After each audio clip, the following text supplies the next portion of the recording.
मित्रों, एक अपप्रचार स्टालिन जी की पार्टी ने चलाया है कि एनडीए तमिल भाषा का विरोध कर रही।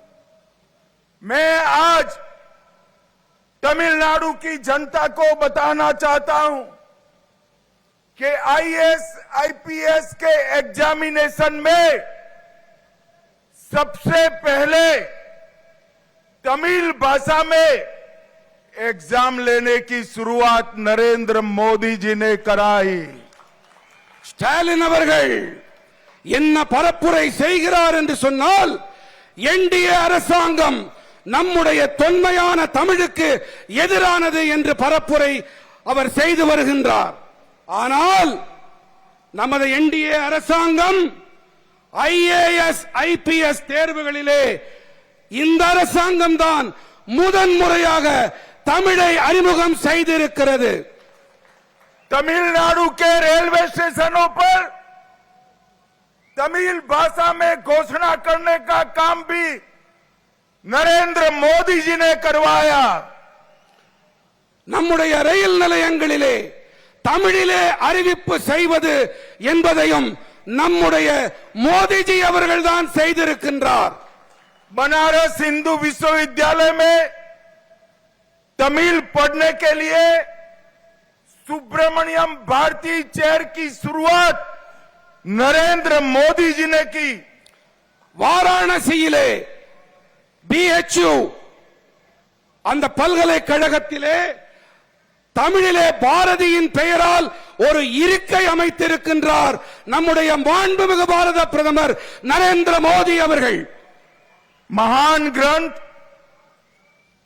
तिरुकुरल का भारत की 13 भाषाओं में अनुवाद नरेंद्र मोदी जी ने कराया।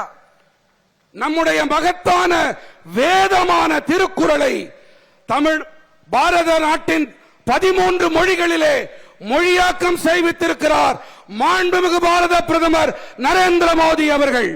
मेडिकल और इंजीनियरिंग की परीक्षाएं तमिल भाषा में लेने की शुरुआत नरेंद्र मोदी जी ने कराई। தேர்வுகளை தமிழிலே எதிர்கொள்ளக்கூடிய வசதிகளை ஏற்படுத்தி கொடுத்திருக்கிறார் மாண்புமிகு பாரத பிரதமர் நரேந்திர மோடி அவர்கள். भारत सरकार ने फिजी में तमिल भाषा में शिक्षण कार्यक्रम की शुरुआत कराई। நம்முடைய பாரத அரசு பிஜி தீவுகளிலே தமிழை கற்பிப்பதற்காகவும் தமிழை கற்றுக்கொள்வதற்காகவும் வசதி வாய்ப்புகளை ஏற்படுத்தி அமைத்து கொடுத்திருக்கின்றது.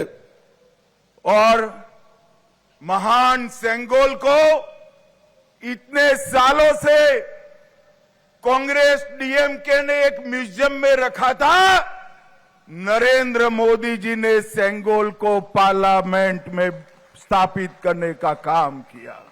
மாபெரும் மகத்தான செங்கோலினை இத்தனை ஆண்டு காலம் காங்கிரஸ் மற்றும் திராவிட முன்னேற்ற கழகம் அவர்கள் அருங்காட்சியகத்திலே வைத்து பாதுகாத்திருந்தார்கள். ஆனால் நம்முடைய பாரத பிரதமர் மாண்புமிகு நரேந்திர மோடி அவர்கள்தான் அதனை இன்று நாடாளுமன்றத்திலே வைத்து அழகு பார்க்கிறார்.